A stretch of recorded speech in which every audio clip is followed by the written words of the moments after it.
Boa tarde, senhoras e senhores. Pedindo nossas sinceras desculpas pelo atraso, vamos dar continuidade à 13ª Fliporto, uma realização do Instituto Asa Branca, com a curadoria de Antônio Campos e apoio institucional da Fundarp e da ADEP e patrocínio da Copergás e do Complexo Industrial e Portuário de Suape. O professor Marins é um palestrante brasileiro que se formou em Contabilidade, História e Direito e fez pós-graduação em Antropologia na Austrália e na USP.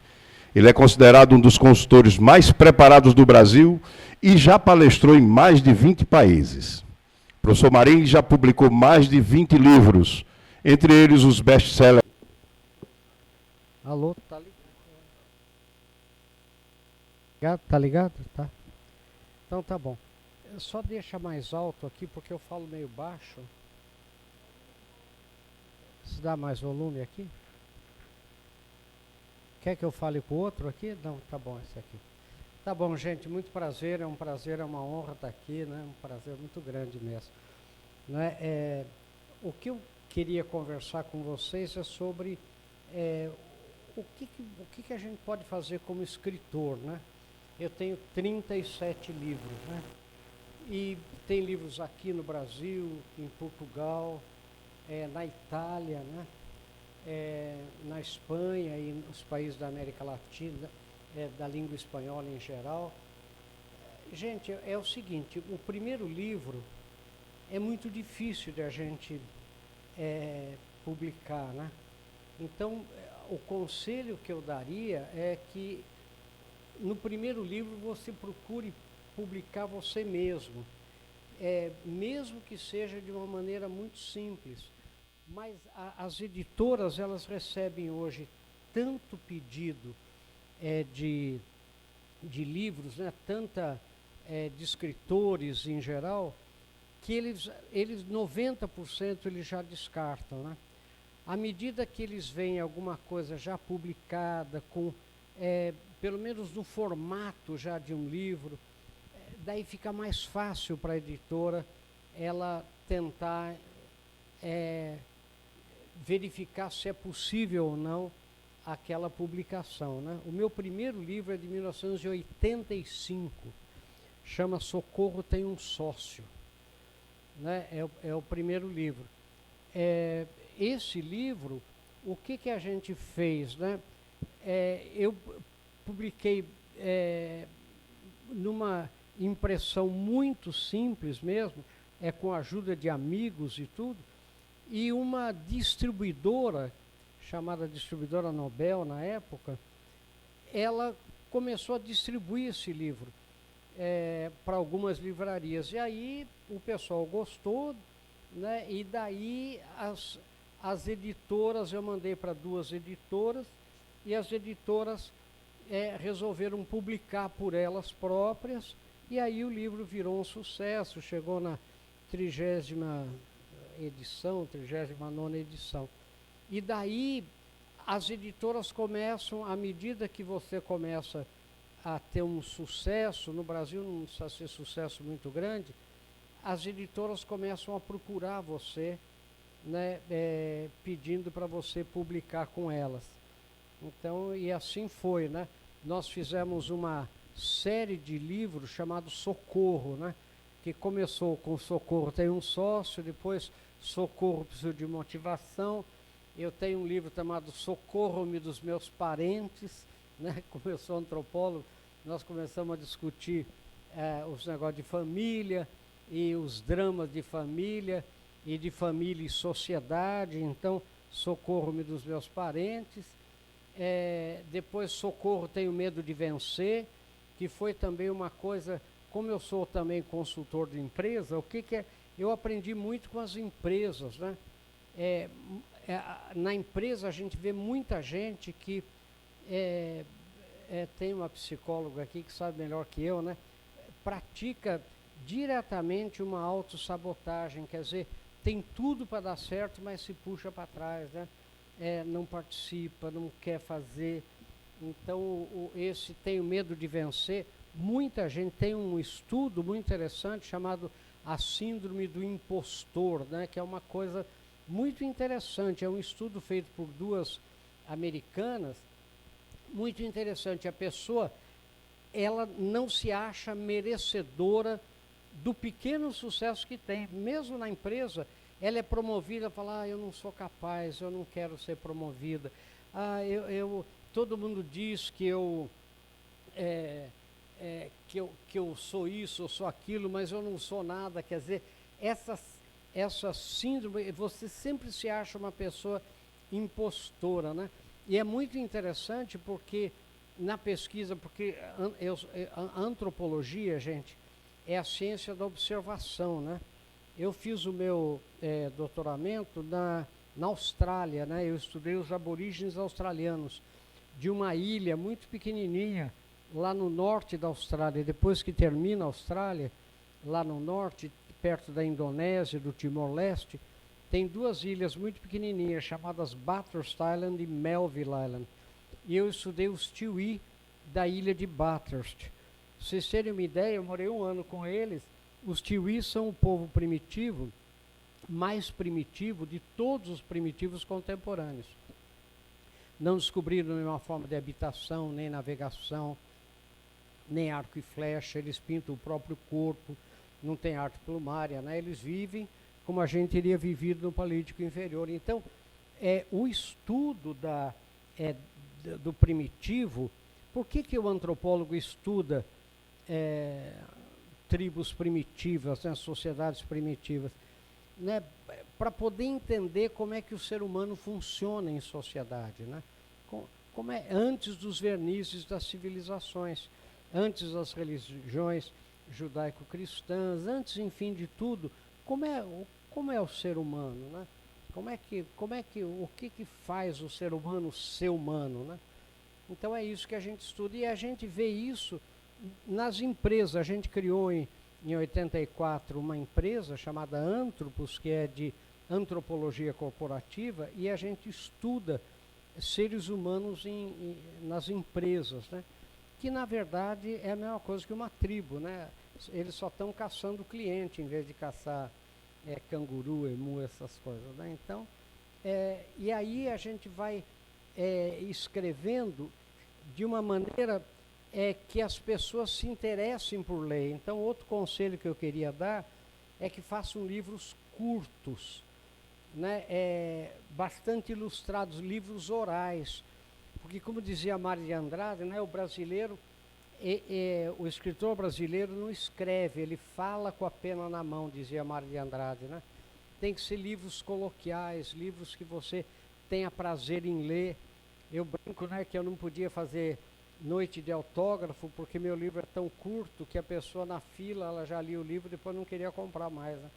Mas não é tão curto, mas eu digo, ele é fácil de ler, né? São livros coloquiais, sem muita coisa sem uma linguagem assim muito rebuscada, sem nada, porque isso é que faz, né, o leitor brasileiro ter vontade de ler. Eu, como antropólogo, o que eu sempre quis foi discutir com o leitor aquilo que ele sente já na vida dele. Então, muita gente, por exemplo, nos meus livros, né, eles escrevem para mim, ou leem para mim, o senhor conheceu a minha vida, quer dizer, alguém contou para o senhor da minha empresa, alguém não sei o quê, quer dizer, e na verdade não é. É essa coisa de você fazer uma linguagem muito coloquial, né? E o brasileiro é muito coloquial, muito simples. E eu achava que era só o brasileiro, né? E quando os livros foram para o exterior, a gente viu também que tanto na Europa, como na Inglaterra, como nos Estados Unidos, eles gostavam muito da forma simples de você escrever, né, de uma forma coloquial. Eu tenho um livro, por exemplo, que eu dei para o nosso advogado ali, para o Luiz, que chama 73 mais uma perguntas sobre marketing, sobre motivação, etc. São as 73 perguntas que mais me fazem. né, e que eu fiz um livro. Por que chama 73 mais uma? Porque a 74ª é o leitor que vai fazer. Então ele faz a pergunta e atrás tem o meu WhatsApp ou o meu e-mail, ele manda a pergunta para mim e eu respondo para ele. Então são 73 mais uma, 73 mais 4 perguntas. Então tem que fazer coisas mais simples, né? Mais coloquiais, etc. E não adianta a gente imaginar que a gente vai ficar rico ou vai... É muito mais um legado, né? Muito mais você deixar uma coisa que é um legado. E tem uma coisa interessante, gente. Eu tenho, se vocês entrarem no YouTube, que é Professor Marinhos, né? youtube.com/Professor Marinhos, tudo junto, vocês vão ver que tem mais de 1000 vídeos meus lá, né? Mas a pessoa a gente é conhecida pelos livros, não pelos vídeos, nem pelas outras coisas. O que mais chama a atenção até hoje das pessoas é autor de 30 e quantos livros, autor... Quer dizer, isso como legado, é uma coisa muito forte a gente escrever, né? E outra coisa que eu queria sugerir a vocês, que não tenham medo da crítica. Né? Eu conheço colegas, eu sou professor da Universidade Federal, né, aposentado. Conheço muitos colegas meus de universidade que poderiam escrever livros maravilhosos, são gente muito boa, mas que tem medo de escrever, medo da crítica. Né? Medo do que vão dizer, medo. Então, muito cuidado com o medo da crítica, né? Muito cuidado com isso, porque vão falar mal de você mesmo, escreva ou não escreva, sempre vai ter gente falando mal de você. Então, essa coisa do medo da crítica, né? É uma coisa muito perigosa para o escritor, porque ele fica se autocensurando o tempo todo e acaba não produzindo nada, acaba não escrevendo, o que é uma pena, né? Porque o conhecimento é uma coisa que não pode ficar só para a gente, né? A gente tem que dividir. Agora, tem gente que vai gostar, tem gente que não vai gostar, né? Isso é a coisa mais natural do mundo, e a gente não pode ter essa ansiedade com a crítica. E eu vejo muito isso no Brasil, né? Uma ansiedade com a crítica. Então eu não faço nada de medo, né, da crítica que possam fazer. Então a vida de escritor é muito interessante. E o que nós fizemos muito, gente? No começo da minha vida de escritor, né? Eu tenho 75 anos, né, gente? Então tem muito tempo aí. O que a gente fazia muito no começo? Com as livrarias, a gente fazia uma noite de autógrafo e cada um, e fazia uma palestrinha bem pequena, cada um levava um quilo de alimento não perecível, né, para dar para alguma entidade assistencial. E aí juntava gente, né? Muita gente ia e a gente fazia discussão sobre o livro, sobre o tema do livro, sobre sociedade, por exemplo. O Socorro tem um sócio, sobre família, né? O último livro chama Ética, Virtudes e Valores. Por que chama? Porque nós estamos numa época muito difícil, né? E o que é ética, gente? Ética é a praxis da moral, né? É a moral na prática. E o que eu vejo nas empresas? Que o Brasil trabalha muito, como a gente chama assim, é muito abstrato, né? Tudo no Brasil, né? Eu amo a infância e não faço nada por criança nenhuma, né? Eu trabalho com a juventude e não faço nada por jovem nenhum. Né? Eu sou um paladino da humanidade e não faço nada por pessoa alguma. Então, a ética acontece a mesma coisa na empresa. Né? Tem lá aquele quadrinho, né? A nossa missão os nossos valores são, né? Tem o código de ética, mas eu pergunto, o que é ética pro motorista da empresa? O que é ética para a recepcionista da empresa? Então, esse livro, por exemplo, as empresas compram, né, 200, 300 livros para dar para os seus colaboradores e fazer discussão sobre ele, porque é a ética na prática, né, é a moral na prática que a gente chama de ética. Então eu pergunto, por exemplo, é ético eu saber de problemas na minha empresa e, em vez de levar para os canais competentes da empresa, eu ficar falando mal da empresa em bar, né, em roda de amigos?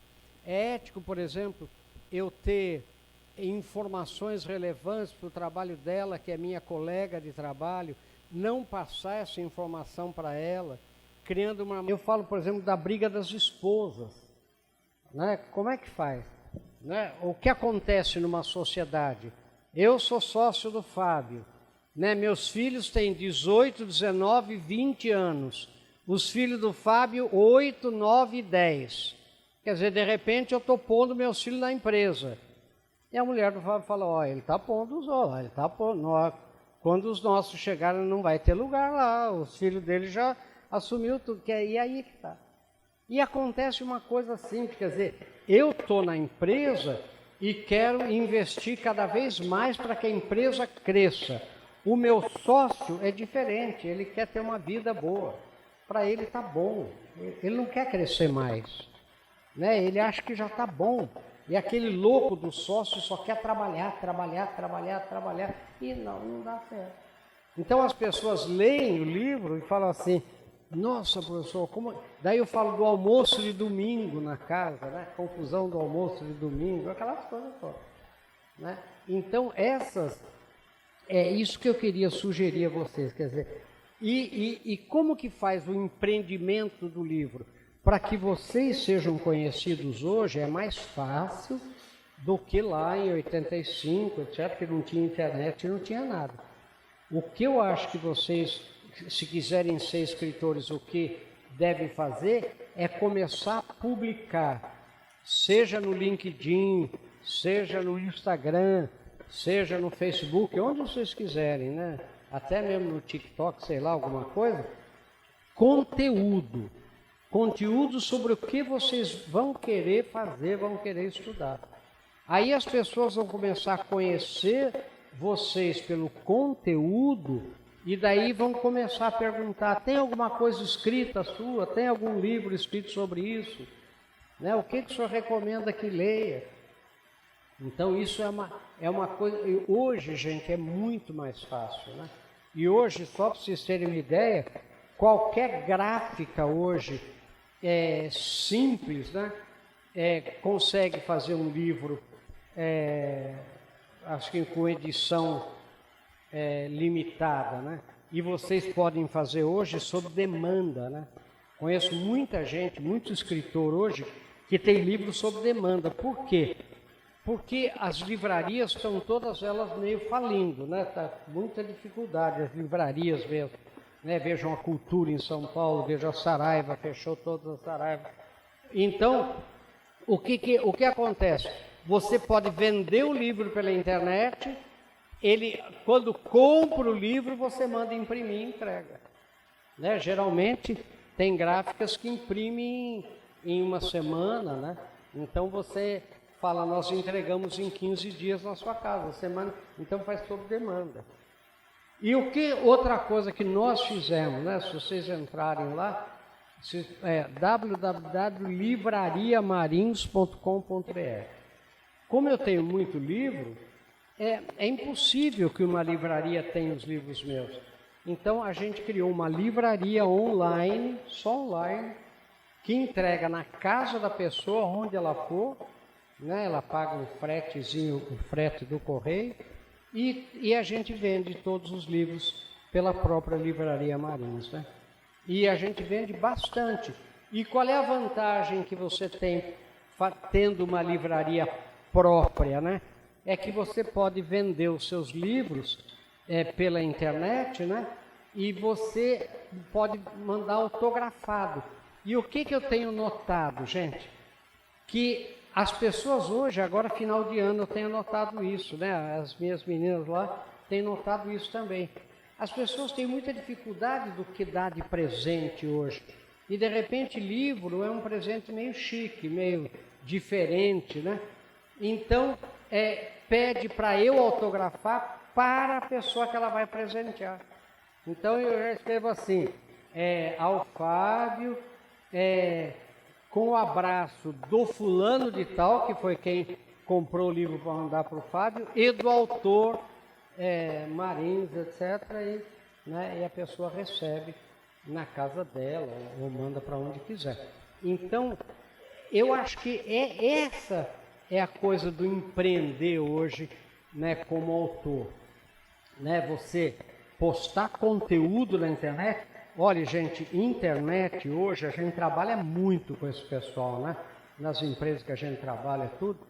Vocês entrem no site nosso, o site é marins.com.br, é a porta de entrada para tudo, para a Livraria Marins, para a Universidade do Cavalo, para a Fundação, para tudo. Vocês vão ver, eu estava mostrando hoje para ele, tem mais de 20 milhões de acessos, 20 milhões e 900 mil acessos, né, no site marins.com.br. O que vocês têm que fazer em todo o negócio? É 80% conteúdo e no máximo 20% de alguma propagandazinha ligada ao conteúdo. Se você quiser saber mais, entre no Livraria Marins. Se você quiser saber mais, entre na Fundação Luiz Almeida Marins. Se você quiser saber alguma coisa assim.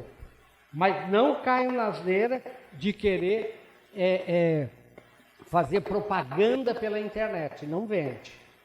Né? Não vende. É uma coisa impressionante.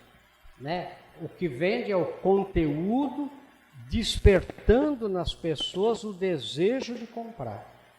E daí você facilita a maneira de entregar o que a pessoa quer, né?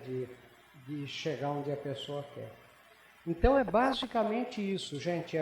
A vida do escritor, se quiserem ter sucesso, eu estava na Europa junto com o Paulo Coelho, né? Tem milhões. Também o editor dele lá é o mesmo editor meu, falou assim, professor, não é tudo isso, mas vende bastante. Mas o que acontece? Você manda livros, assim que o Paulo Coelho sempre fez, eu fiz menos, mas você manda livros para pessoas influentes de graça. Você manda livro, né, para a pessoa e pede para ele um depoimento sobre o livro e pergunta se pode publicar. Geralmente a pessoa fala, pode publicar, daí você publica e pelo boca a boca é que vai. Hoje no restaurante lá, não foi assim? Quer dizer, nós estávamos num restaurante aqui em Recife e o garçom viu o livro lá e falou assim, nossa, olha, o senhor está com esse livro. Daí ele falou, o autor é ele aqui, que está aqui na frente. Ele falou, nossa, eu sigo, né, na internet, eu queria muito ler esse livro, até ele acabou dando o livro que eu tinha dado para ele para o garçom. Então, por quê? Porque as pessoas vão pelo conteúdo, né? Vão pelo conteúdo. E outra coisa, gente, não queiram adivinhar como que as pessoas encontram você. Né? Eu tenho lá, se você entrar na internet e botar Luiz Marins, no Google, aparece os 10 primeiros, sou eu. E daí a pessoa fala para mim, não consegui achar o senhor. Eu falo, mas você, como é que você não conseguiu achar? Porque ela não entrou no Google. As pessoas não... Ontem eu fui fazer uma palestra lá na Itachi, em São José dos Campos. O cara pegou o meu currículo no ChatGPT. Eu falei, por que não entrou no Marinho? Né, como entrou, não, ele falou, não, mas o seu ChatGPT falou que o senhor tem só 28 livros. Quer dizer, eu falei, mas tá bom, não tem problema. Né? Mas cada um acha de um jeito. Mas você precisa ter conteúdo para achar. Conteúdo indexado nas redes sociais para acharem você. E outra coisa, tem um pouquinho de conteúdo em todas as redes, no Instagram, no LinkedIn. Cada um, gente, tem um público diferente. Se quiser empresa, por exemplo, é no LinkedIn. Se você quiser mais geral é o Instagram. Né? Se você quiser mais pessoas físicas assim, famílias, etc., ainda é o Facebook. Facebook é do pessoal mais velho, né? O pessoal mais antigo ainda entra muito no Facebook, né? E daí você tem, assim, 100 e tantas mil pessoas aqui, 200 mil lá, não sei o quê, mas não se preocupem com o número de pessoas, nem com as curtidas que derem, mas publique conteúdo. Né? É o que se chama hoje de marketing de conteúdo. Né? Para daí você escrever alguma coisa. Porque daí você vai escrever a partir até... Porque você vai ficar surpreso. Eu me lembro do Chico Buarque uma vez, ele falou, qual a melhor música sua que você mais gosta? Ele falou, eu não vou falar porque é que menos o público gosta. Né? Livros, por exemplo, qual o livro que o senhor mais gosta? Às vezes é o livro que menos vende. Então, você tem que ver o que é que o seu público... Não brigue com o público, não brigue com o tema. Né? Você tem que ver o que o público vê em você. Qual é a sua marca, né? Qual é o público que vem em você. Né? Eu tenho há mais de 30 anos, né, um programa na televisão chamado Motivação e Sucesso, né, com o professor Marinhos. Hoje está na Rede Vida, né? Todo domingo, 9h30. Assistam lá porque o Ibope tem uma pessoa que assiste só, né? Então, assistam para ajudar lá o autor. Mas enfim, é o programa de maior audiência na Rede Vida. Agora, quantos anos faz? 30, gente. 30 anos. Sucesso leva tempo. Vocês já ouviram falar no Cirque du Soleil, né? Há quanto tempo vocês ouvem falar do Cirque du Soleil? 10, 15 anos? O Cirque du Soleil tem 45 anos. Né? E nunca a gente ouviu falar. Quer dizer, sucesso leva tempo. E muito cuidado para não atropelar o sucesso. O que é atropelar o sucesso? É muita ganância, você quer muito, você começa a querer vender muito, e aí você estressa o seu público e não... por exemplo, vocês vão entrar lá no YouTube meu, tem mais de 1000 vídeos que eu falei para vocês, né? Eles nunca têm curta, põe o sininho, não se esqueça de curtir, me ajude, não tem nada disso, é só o conteúdo mesmo. Agora, daí o que o YouTube fala para mim? 70% das pessoas que assistem seu vídeo não seguem o senhor no YouTube. Paciência, é gente de fora, gente que não segue, mas assiste, mas está lá. Então fica aquela história curta, não esqueça o sininho, ponha lá não sei o quê. Eu acho isso muito chato do ponto de vista, né, daquele que está lá. Então poste o conteúdo direto. Né? E outra coisa, gente, hoje, coisas curtas, bem curtas, 2 minutos, se forem vídeo, porque, deixa eu falar para vocês, a geração atual, ela aprende diferente da gente. A gente aprendia primeiro pela escrita, depois pelo som, e a imagem era lá no fim. Hoje é o contrário, é imagem em primeiro lugar, vídeo em segundo lugar, a escrita é lá no fim. Agora, a escrita é importante, mas você tem que motivar, ou seja, dar motivos para a pessoa querer ler lá. Vocês querem ver outra coisa importante? Se vocês têm alguma empresa ou alguma organização, alguma entidade, tem que ter um site. Isso é coisa, gente, de super especialistas da Microsoft, do Grupo Alphabet, do Google. Tem que ter um site, porque o site é a referência sua. Não adianta ter só Facebook, não adianta ter só Instagram. Tem que ter um site, por mais simples que seja. Mas o site refere você para essas outras redes. Né? Então é importante também lembrar disso. Tem gente que diz, não precisa ter, mas segundo todos os especialistas, você tem que ter um site.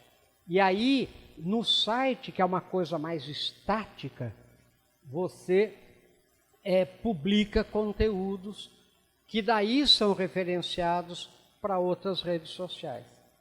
Sabe, isso é importante.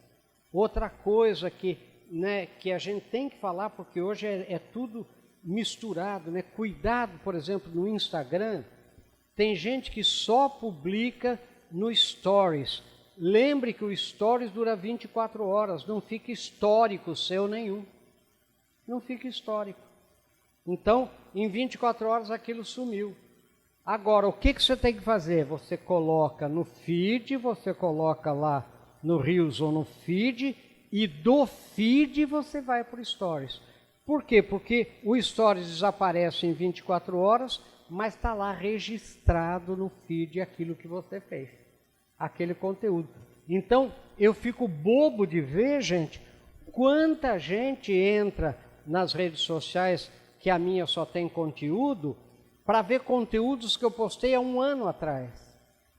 Sabe, às vezes há 2 anos atrás.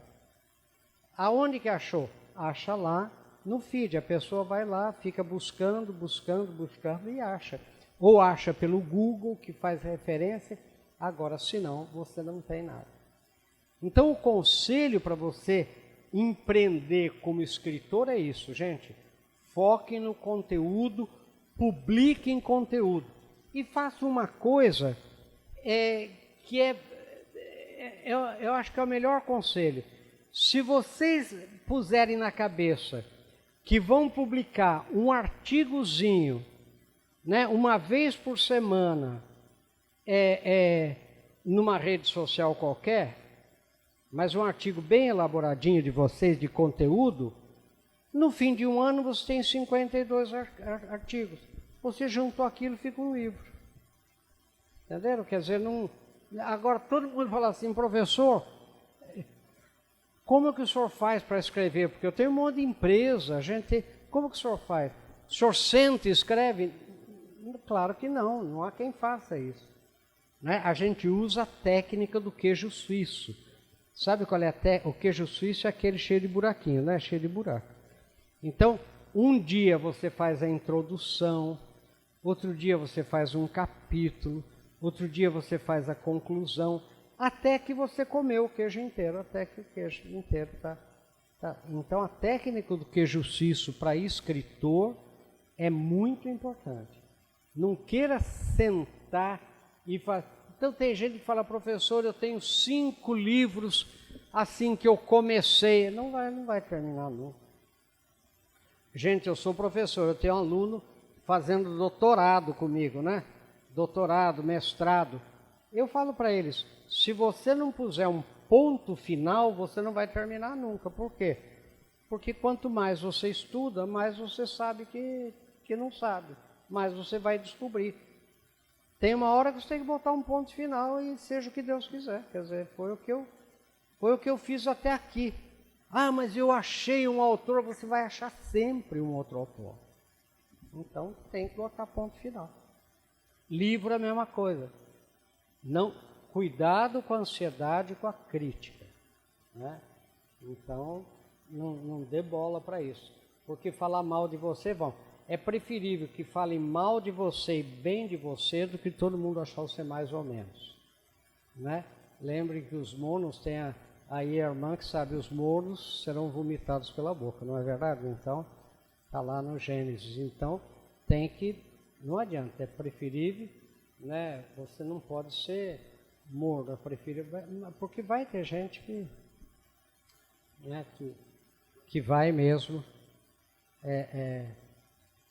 Então é isso, eu queria que vocês fizessem pergunta. A nossa fundação tem aí uma, né? Eu estava comentando, né?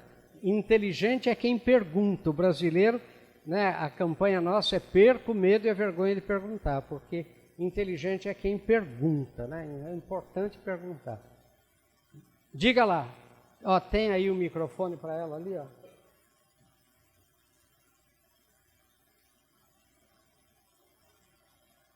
Quer vir aqui, ó?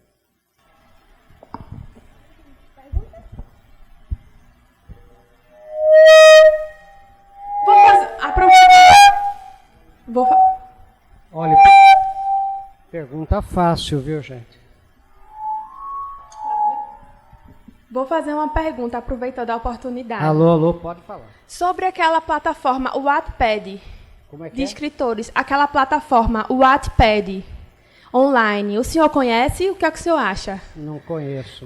Não, é uma plataforma que eu já vi, que são, assim, pessoas comuns se inscrevem no aplicativo, publicam livros e ficam trocando os livros entre si. Eu já naveguei, assim, achei interessante, mas eu gostaria de saber, assim, se o senhor... Não, eu não conheço. É como eu uso demais o inteligência artificial nas empresas, tudo, né, gente? Se você pegar o chat, ele escreve um livro para você, né? Em meia hora ele escreve um livro para você. Agora, eu pergunto para você, a única vantagem de você escrever livro, rico você não vai ser nunca como escritor, né? Então, é deixar um legado. Agora, você vai deixar um legado que não é seu? Vai deixar um legado que é do ChatGPT? Quer dizer, eu não vejo vantagem nenhuma nisso, né? É preferível você ter uma coisa que você acha que é um filho seu mesmo, né? Que é essa coisa. Eu tenho 2 perguntas, na verdade, se for possível. Olha, fale devagar e alto, porque eu sou surdo que é uma porta. Tá bom. A primeira pergunta é para quem quer entrar mais na área da ficção. Que tipo de conteúdo o senhor sugere para as redes sociais? Seria resenha de livro ou seriam pequenos textos para mostrar o seu estilo de escrita? Como seria essa questão do conteúdo para quem pretende escrever mais ficção? E a segunda pergunta é: escrever é um ato meio solitário, certo? Mas eu acho importante você ter alguém com quem você possa compartilhar a sua escrita, para essa pessoa dar opinião, dizer o que é que não está funcionando, o que é que pode melhorar. E eu acho que você ter um amigo ou um familiar para fazer isso não vai adiantar muito, porque eles não são pessoas muito objetivas, né, no que se trata da relação com você. Então, acho que eles não seriam muito úteis nesse sentido. Então, o que é que o senhor teria para sugerir em termos de ter alguém para compartilhar a sua escrita e ver o que pode melhorar? Olha, pergunta muito boa. Olha, deixa eu falar para você, na minha opinião, né, porque aí é opinião mesmo, né, não tem certo e errado. Eu acho que na ficção, eu gosto muito do Dickens, né? O que eu acho é o seguinte: você tem que fazer uma crítica de costumes, ou seja, na ficção a pessoa tem que ler aquilo e ela se encontrar naquilo que está lendo. Então, alguma coisa que relate a sociedade, que conte casos que sejam mais ou menos reais, que ocorram realmente, ou que sejam muito pitorescos e interessantes, mas que tenham um link com a realidade. Na minha opinião é essa. Mas eu sou antropólogo, então é meio por aí que a gente vê isso, né? Então, o que eu acho é você trabalhar na ficção com coisas que, quando você lê, você identifica, né? Você pega Machado de Assis, por exemplo, né? Que hoje está famoso no mundo inteiro, né? Na Europa está se estudando Machado de Assis de novo, né? O que é interessante? As pessoas se encontram no livro, né? Seja no Dom Casmurro, seja enfim, as pessoas se encontram ali, né? Enfim, é isso que eu acho na coisa. E a outra coisa é o seguinte: muito cuidado com revisores de editora. Por quê? Porque eles modificam o seu estilo de texto. Então, cuidado com quem você vai repartir, quem você vai pedir opinião, porque a pessoa, ela precisa ser muito sua amiga e muito, vamos dizer assim, muito isenta para poder dar uma opinião realmente isenta e a seu favor. Eu já vi, por exemplo, muito texto e muito autor que fala assim: esse livro, professor, não é meu, a revisora da editora mudou tudo. Quer dizer, ela muda frases, ela muda formas coloquiais, ela botou o estilo dela. Então tem aquele, né, o tradutor e traditore, não tem aquela história? Quer dizer, Então, tradução, então, é um inferno. Eu já traduzi alguns livros. É muito difícil você traduzir até do português de Portugal para o português brasileiro. Né? É muito difícil, do espanhol para cá, porque ou você pega o sentido que a pessoa quer dar, né? Ou então não dá certo. Então precisa tomar muito cuidado para quem você vai pedir opinião. Sabe? Então, qual é a minha sugestão prática? Peço opinião para 3 pessoas, como artigo científico que a gente faz com revisão científica. Tem que pedir para 3, às vezes para 4, e você ter a consciência crítica de ver isso que ele está propondo não é o espírito que eu quero dar naquele texto. Então, né, isso é uma das coisas mais complicadas. Eu faço parte da Associação Brasileira de Editores Científicos, né, da ABEC, e o que eu noto? Né, tem muita gente que quando vê um artigo científico, por exemplo, de um professor de alguma coisa, começa a querer dar palpite, mas olha, e eu tenho que falar para ele, não, você é revisor, você não é orientador da tese da pessoa que vai dar palpite no conteúdo. Então, cuidado para a pessoa não, para quem você vai pedir opinião, ela não querer, ela ser uma coautora, a pessoa, daquele texto seu. Então, muitas vezes, eu tenho uma editora, por exemplo, a Harbra, era muito interessante, porque ela perguntava para mim, professor, o senhor quer publicar o seu texto assim, ou quer que dê para uma revisão? O senhor escolhe, né? Por causa da experiência deles mesmo, de autores que o revisor mudou o tom coloquial que você estava dando naquele. Às vezes você repete várias vezes a mesma palavra para dar ênfase naquela frase e a pessoa corta as repetições todas, fica uma coisa sem pé nem cabeça, fica uma coisa fria ali, entendeu? Então precisa tomar cuidado com isso aí.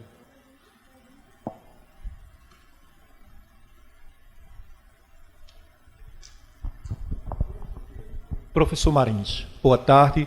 Meu nome é Luiz Carlos e eu gostaria de lhe fazer uma pergunta dentro da área de concentração que atuo. Sou conhecido como Luiz Poeta Clariciano, defendi a minha tese em Clarice Lispector e isso já faz alguns anos. Chegou um momento que sou cobrado por algumas pessoas de algo mais profundo, mas já tenho um artigo publicado na Escritora em jornais de circulação, tenho registrado comigo. Quero lhe perguntar o seguinte, eu penso em publicar essa monografia, claro, fazendo alguns recortes, tirando alguns pontos técnicos, mostrando o lado da escritura, porque alguns dizem que ela é complexa, aí eu vou ter o cuidado com isso, quando na realidade ela diz, as palavras que eu digo escondem outras. É só uma questão de análise. Aí eu gostaria de um conselho seu, que eu tenho essa pretensão de publicar essa monografia, ela é intitulada Nem Perseu, nem Medusa, um olhar reflexivo na obra de Clarice Lispector. Ao ser indagado na banca, quando eu defendi, me deram 20 minutos. Em suma, eu tinha que fazer um resumo sucinto daquela monografia. Quem de nós, que algum dia, se deparando na literatura infantil, teve um entendimento sobre o que era Perseu e Medusa? Eu quis explicar, ao final do entendimento daquela minha dissertação, que no conto dizia o seguinte, que se Perseu tivesse que olhar para a Medusa, ele teria que olhar através de um espelho e um escudo. E eu quis dizer com aquela minha defesa daquelas palavras escritas, que quem tentasse entender a escritora Clarice Lispector em sua totalidade, poderia não pretificar, mas correr o risco de ficar louco, porque o que eu defendia eram os aspectos sociológicos, históricos, relacionados ao universo social da escritora. E pelo menos eu consegui, naquele momento, atingir. Chegou o momento que eu quero transformar em livro. O senhor acha que é um bom caminho e eu devo pensar... O senhor disse uma coisa que eu acho importante, ninguém vai ficar rico da escrita, mas eu quero deixar isso que escrevi, que ao qual sou cobrado, vez ou outra eu publico nas minhas redes sociais a pedido e tenho sido bem receptivo em relação a esse universo. Gostaria da sua atenção de me dar uma resposta precisa. Olha, um cuidado que a gente tem que ter é de não escrever para colegas acadêmicos da gente. Tem que escrever para o público, para aqueles que estão pedindo para você. Então, cuidado, muita gente fica na dúvida se escreve ou não escreve, principalmente monografias. Eu tenho alunos de doutorado que tem essa dúvida. Eu digo assim, você está com dúvida por quê? Porque o professor fulano, você não vai escrever para o professor fulano. Você não vai escrever para o seu colega de universidade, você vai escrever para o público. Você vai escrever, então, mas ele vai dizer que eu estou muito simplista, que a minha... Não pense nisso. Pense no seu público, porque a crítica virá de qualquer jeito. E muita gente gostaria de escrever e não tem coragem, né? Não tem coragem, disposição, etc. E aí vai descarregar a crítica em cima do seu texto. Então, faça o texto mais simples possível, o título vende muito. Sabe, título é uma coisa importante hoje, né? Numa livraria, numa rede social. Então, faça um título simples, que as pessoas entendam, sabe, que as pessoas tenham... Porque você tem que motivar. E outra coisa, as primeiras 10 páginas é que motivam o leitor a seguir o resto, se for um livro que tenha sequência. Agora, de preferência, imagine um livro que não precise ter muita sequência, que a pessoa possa abrir, que os capítulos, ou 2 ou 3 capítulos, eles tenham um sentido só nesses capítulos, porque é difícil hoje uma pessoa pegar um livro de cabo a rabo e ler até o fim, entendeu? A não ser livros acadêmicos mesmo, para aquela área específica, né, sua. Então, aí é uma opção, é um trade-off que você vai ter que fazer. Né? O que a gente chama de trade-offs da vida, né? Fiz até um programa de televisão sobre isso. São as escolhas que você vai ter que fazer. Né? Você não pode comer o bolo e ficar com o bolo. Então, para quem você quer escrever? Eu acho que é isso que é a grande dúvida que você tem. Então, eu me lembro, por exemplo, que tem muitos colegas acadêmicos, né, que me dizem assim, né, os seus livros são muito simples. Eu falei, mas não é para você. Você é uma pessoa inteligente demais, não é para você. É para pessoas menos cultas, né? Para pessoas do grande público, para pessoas que queiram. Né? Daí a pessoa fala, não, mas eu já li 3 vezes. Aí, tá vendo? Ele já leu 3 vezes, só que... Então tem essas coisas. Então, precisa tomar... O único conselho que eu quero dar para você, pense antes para quem você quer escrever. Muito obrigado, viu, pela sua explanação. Acho que um momento desse é feliz. As pessoas que estão aqui, quem não veio, perdeu, porque a gente socializa conhecimento assim. O senhor plantou uma semente, mas de uma forma mais efervescente, e falou de uma palavra chamada coragem.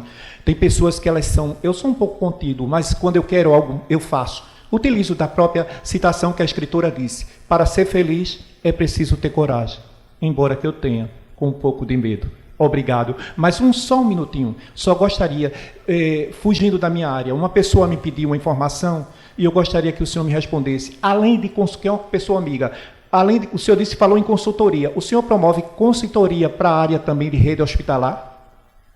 Também, a gente dá consultoria para a Unimed, para a Unicred, para o Einstein, para o Sírio-Libanês. Tá, obrigado. Boa tarde. Agora, deixa eu contar para vocês uma coisa. Tem um ditado tcheco, muito bonito, né? Eu morei com uma família tcheca, e o velho tcheco dizia assim, para o menino, olha, a única maneira de ir até a porta é indo. E ele falava isso toda hora. Né? Ele falava, que diabo é isso que ele está falando? Morreu aqui. Falei, o que será que ele quer? Daí um dia eu não aguentei e perguntei para ele, o que o senhor tanto fala assim? A única maneira de ir até a porta é indo. Ele falou, porque a única maneira de ir até a porta é indo. Eu falei, bom, mas aí... Né? Ele falou, olha, deixa eu falar para você. Se você ficar aqui olhando para a porta e não for, e você ficar falando, ela vai me dar um trançapé, não vai me deixar passar, ele ali também não vai me deixar passar, vou chegar lá, a porta vai estar fechada, você não vai. E de repente, você olha na porta e vê uma outra pessoa lá. E ele fez questão de dizer, não necessariamente seu inimigo ou adversário, uma outra pessoa.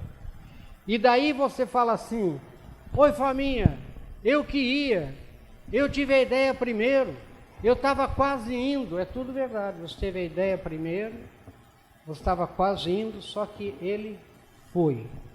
A única maneira de ir até a porta é indo. Se você ficar aqui pensando, você não vai. E alguém vai. E daí você vai falar, puxa, eu que queria. Gente, vocês querem ver uma coisa do inteligente é quem pergunta? Eu cansei de fazer essa pesquisa com aluno de pós-graduação.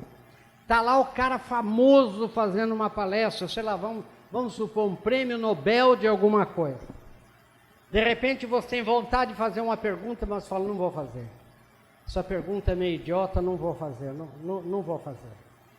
Lá no fim, sei lá, 10 minutos depois, alguém faz exatamente a mesma pergunta e o prêmio Nobel diz, mas que pergunta inteligente, olha, deixa eu falar uma coisa para você, até depois da palestra, você me procura que eu queria conversar mais com você, ele fala, desgraçado, ué, por que você não fez?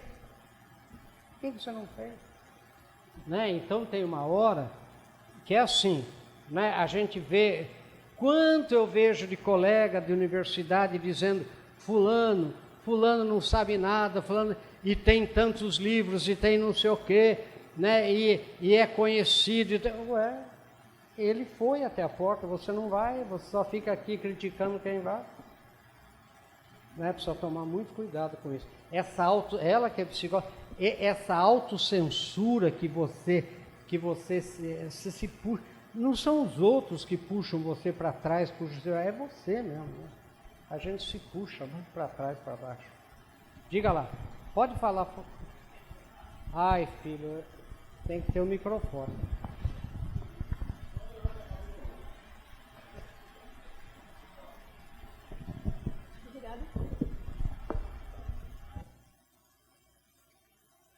Está na hora de terminar, né?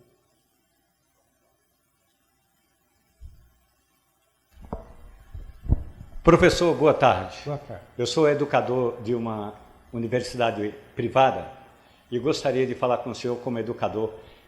O que é que a gente pode fazer, professor, por tanto conteúdo que a gente recebe das teses, de TCCs e tudo mais, e a maioria delas, tiro por mim, pela escola onde eu trabalho, a maioria delas vira um arquivo dentro de uma gaveta que não vai ser usado nunca mais. O que é que a gente poderia fazer, professor, para que esse material virasse conteúdo de fato? Olha, primeira coisa, leia um livro do professor Howard Gardner, da Universidade de Harvard. O Gardner é o pai das inteligências múltiplas, é aquele cara. Ele tem um livro chamado Five Minds for the Future. Eu acho que tem traduzido em português, seria As 5 Mentes para o Futuro. Hoje você tem tanta informação que você tem que ter cinco formas mentais para você sobreviver. A primeira mente é uma mente selecionadora. Ou seja, de tanta informação que você tem que ser capaz de selecionar aquilo que realmente tem valor, aquilo que não tem valor. Tanto informação que você produziu, como informação produzida por terceiros. E a segunda mente, olha que interessante, é a mente sintetizadora. Ou seja, além do que você selecionou, você tem que ser capaz de sintetizar aquilo, tanto do que você produziu, como do que vem de fora. Porque é uma... Gente, eu sou doutorado em antropologia de aborígene australiano. Se eu for ler só o que é produzido por dia sobre aborígene australiano da ilha de Bathurst, né, que é um microcosmo, eu não consigo ler tudo que é produzido. Então, você tem que ter uma mente selecionadora e uma mente sintetizadora. e perder essa ansiedade de querer abraçar o mundo com as pernas, que é o que eu acabei de falar, são os trade-offs da vida. Eu tenho que saber que para eu conquistar alguma coisa com a minha mão direita, eu tenho que saber que provavelmente, quase com certeza, eu vou perder alguma coisa que eu igualmente gosto e gostaria de ter com a minha mão esquerda. São os trade-offs da vida, né? Eu vejo, eu falo isso de maneira muito simples para aluno, né? Você é solteiro. Quando você casa, você vai ter que abrir mão de coisas que você adorava da sua vida de solteiro. Mas vai ter que abrir mão, você vai ter que fazer opções muito difíceis. Agora, quando entre uma coisa que eu gosto e quero, e uma coisa que eu não gosto e não quero, a opção é fácil. Eu vou fazer o que eu gosto e quero. E quando tem a dissonância cognitiva, e quando eu tenho duas coisas que igualmente eu quero, igualmente eu gosto, esses são os trade-offs. E a gente tem que aprender os trade-offs da vida. Eu não posso, né, como eu digo, comer o bolo e ficar com o bolo, né, que é um ditado mineiro, né?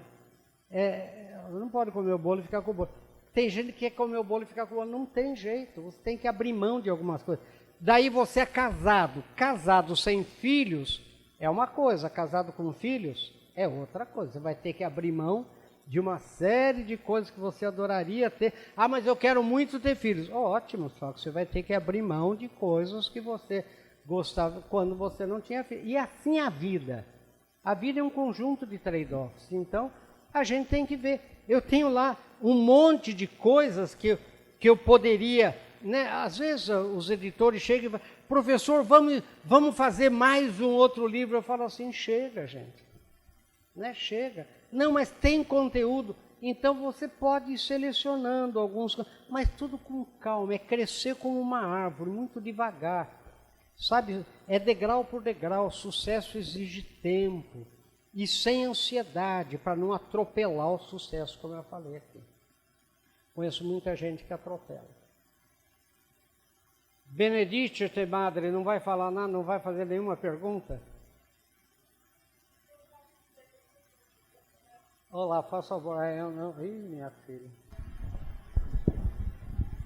Sinto-me satisfeita com todas as suas palavras, as perguntas feitas. Belíssimo. Pena que eu não pude chegar um pouquinho mais cedo para começar do início, mas foi ótimo. Maravilhosa palestra. Imagina, obrigado. Professor, então, completando a pergunta do nosso grande jornalista Romualdo, o destino desses grandes TCCs, dessas grandes obras, serão ficar na gaveta das universidades? Não, deixa eu falar, não. Você pode publicar, mas saiba que você publica, às vezes, na editora da universidade. Eu, por exemplo, tenho... A minha tese, olha que coisa, o meu orientador na Austrália era do Ceilão, olha como eu sou velho, hoje chama Sri Lanka, né? Chama Myanmar, chamava Birmânia, velho tem essa desgraça. Bom, até o nome dos países mudou tudo, né? Sabe qual é o nome da tese? Ele era do Ceilão, daquela região de Jayawardenea. E olha o que ele falou para mim em 1972. Estude o islamismo da Indonésia. Porque os partidos islâmicos estavam começando na Indonésia. E ele falou assim, você vai ver com que rapidez, com que velocidade o islamismo vai tomar conta da Indonésia. Imagine, estavam começando. Então, a minha tese foi a influência do islamismo na política e na sociedade da Indonésia. Um dos papers.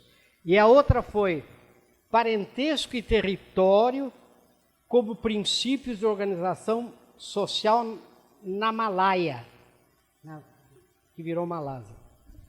Ora, essas duas teses, elas foram publicadas lá na Austrália, está lá na biblioteca. Mas eu não vou publicar isso. Agora, de repente, pode ser que depois que eu morra, alguém, sei lá, um presidente da Indonésia queira ver como é que começaram os partidos islâmicos e acha interessante. Quer dizer, há determinados temas que a gente estuda, ou porque o orientador pediu, ou até por curiosidade da gente, que vai para a gaveta mesmo. Agora, não deve ir para a gaveta, deve ir para a biblioteca da universidade, porque sempre vai aparecer algum curioso, algum louco de cabeça, né, que vai querer saber aquele, e de repente está lá. Por isso que indexação hoje é importante. Gente, eu digo uma coisa, gente, deixa eu contar para vocês, eu trabalhei na OIT e nós é que criamos a televisão educativa do Maranhão em 1976. TV educativa do Maranhão, não tinha internet e não tinha nada. Quer dizer, a ideia de você criar aquilo tudo era para você levar a possibilidade, era só professor leigo no interior do Maranhão, então é você levar algum conteúdo produzido por um grupo central em São Luís, ou também um pessoal de São Paulo, fizemos também no Ceará, a TV Educativa de Fortaleza, né, para que o aluno lá da ponta tivesse algum conteúdo e aquele professor leigo se transformasse em orientador de aprendizagem. Ele não ia, o conteúdo estava ali, né? Ele ia orientar só no conteúdo. Muito bem. Então, quando eu era criança, no interior de São Paulo, eu era um excluído em relação a quem morasse em São Paulo. Na minha cidade tinha uma biblioteca da Faculdade de Filosofia, Ciências e Letras. São Paulo tinha a biblioteca da USP, da PUC, a Mário de Andrade, e quem morasse em Caicó, no Rio Grande do Norte, era mais excluído do que eu. Agora, hoje não, gente. Hoje está tudo indexado, hoje você está em Caicó, você está onde você estiver, você tem as bibliotecas do mundo inteiro na sua mão, na sua frente. Não é? Está tudo. Então você precisa criar formas de indexação, ou seja, aquilo que você escrever tem que estar indexado em algum lugar, para que quem colocar ali naquela lupinha, né, alguma coisa a respeito daquilo que você escreveu, saber que alguém já estudou aquilo. Então a indexação hoje é importante. Por quê? Porque a internet é pervasiva em tudo, né, gente? Não tem jeito. Gente, o ChatGPT, eu fui lá, né? Na OpenAI lá no estado. Bom, gente, sabe quantos livros eles já leram? O ChatGPT já leu? 100 milhões de livros. 100 milhões de livros. Se uma pessoa lesse um livro por dia, a vida inteira, não conseguiria ler mais do que 40 mil livros. Então, a inteligência artificial, mesmo a generativa, ela vai criar a partir do quê? A partir do que foi produzido e indexado. Então, o que eu tenho... Nós estávamos comentando no almoço. O que eu tenho que educar as pessoas a fazer? A pergunta certa. Porque, com certeza, vai encontrar alguma coisa, né, hoje, nesse mundo informacional que você tem.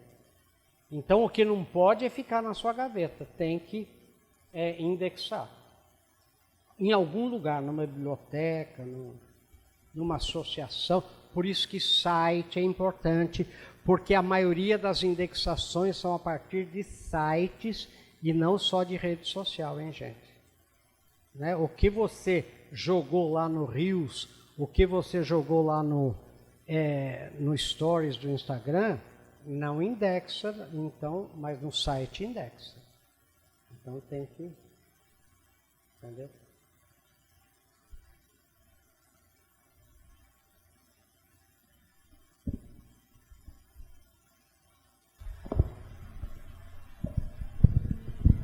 Professor, boa tarde.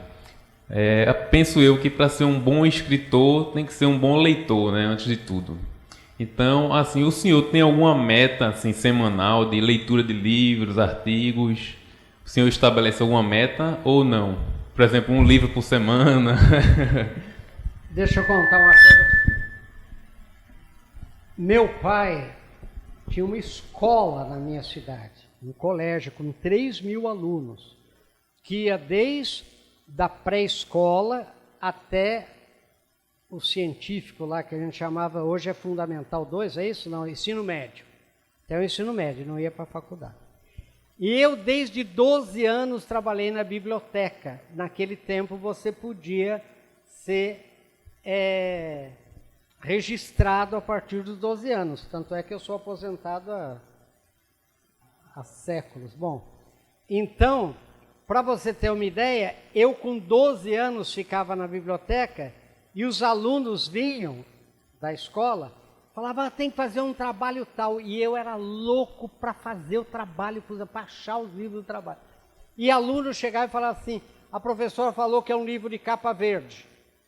Agora, tinha 6.000 livros na biblioteca. Qual é o livro de capa verde?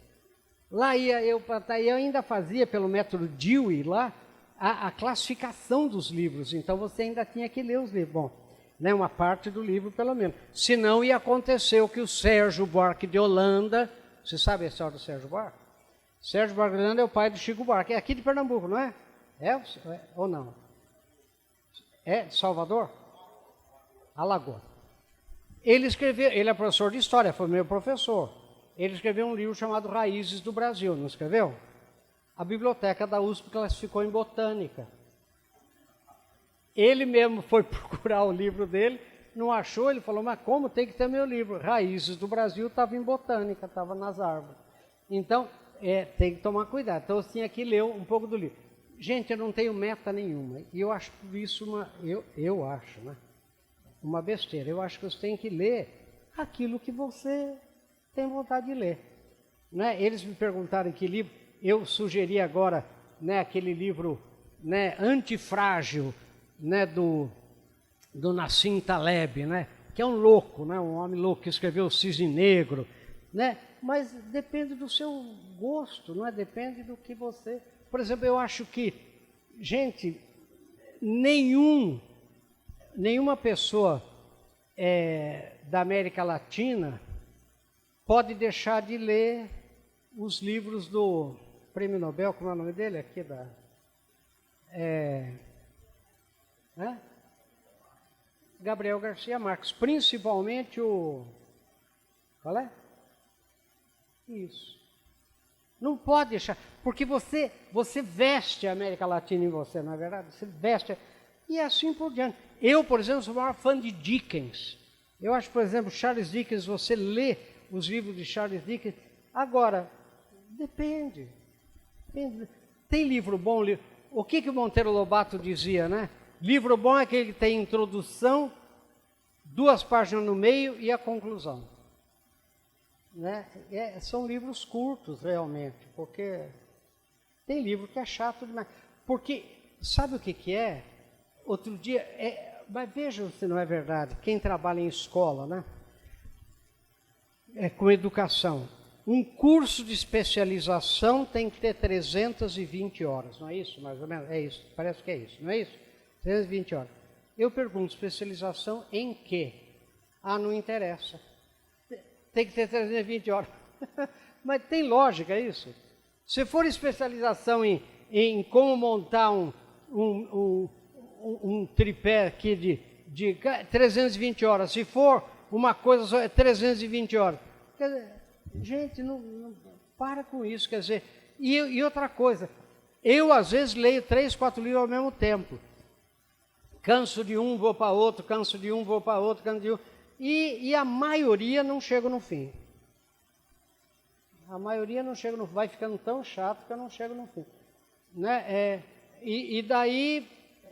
Daí eu vou lá na conclusão e ver. Por quê? Porque a editora chega e fala assim, professor, o ideal é 400 páginas. Você começa a encher linguiça.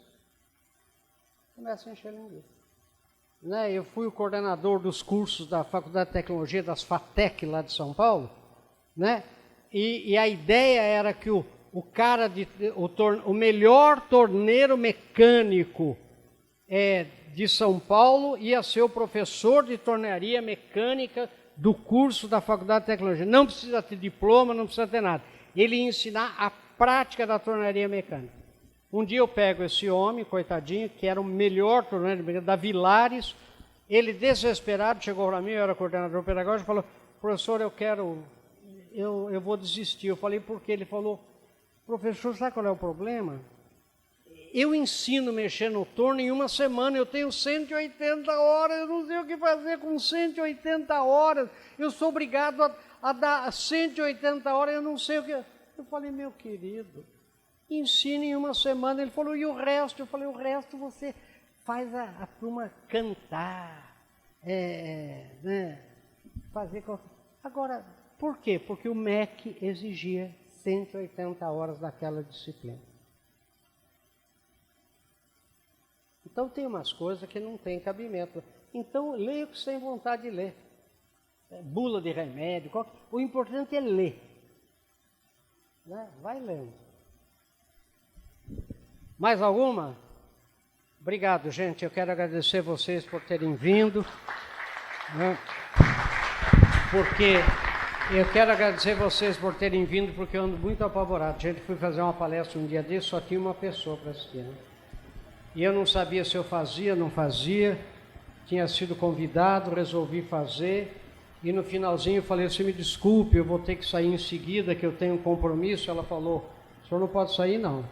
Falei, por quê? Ele falou, eu sou próximo palestrante. Quer dizer, só tínhamos nós dois. Aqui pelo menos já sei que não é o Interessante. próximo. Mas eu realmente tenho que pegar o avião. Eu vim hoje e volto hoje, né? Professor, muito agradecido. Então, eu parto com dor do verbo partir, não é parir. Parto com dor. Pois é, o Instituto Asa Branca e a curadoria do 13º Fliport, da 13ª, lhe agradece, ilustrou e trouxe grandeza para esse evento. Está a presença do meu diretor de Gestão e Planejamento, Fábio Macedo, do diretor jurídico Luiz Felipe Barreto, esses homens que conduzem, me ajudem a conduzir o Instituto Asa Branca pelas ações que nós fazemos por aí. Lembrando a todos vocês que daqui a pouquinho, o palestrante já se encontra aqui no meio de vocês. Nós teremos Romualdo de Souza falando sobre café, e ainda tem o direito da gente tomar café, viu? Aguardem, vamos despertar. Professor Marins, mais uma vez, muito grato. Sua palestra foi realmente... Eu acho que não fosse o horário já um pouco apertado, acho que a gente iria até mais tarde, viu? Eu Romualdo para falar, não brinca. Olha, eu vim como João Batista, né? Preparando o caminho para o mestre lá. Muito agradecido. Parabéns. Um abraço, eu vou pegar a minha mochila. Tranquilo.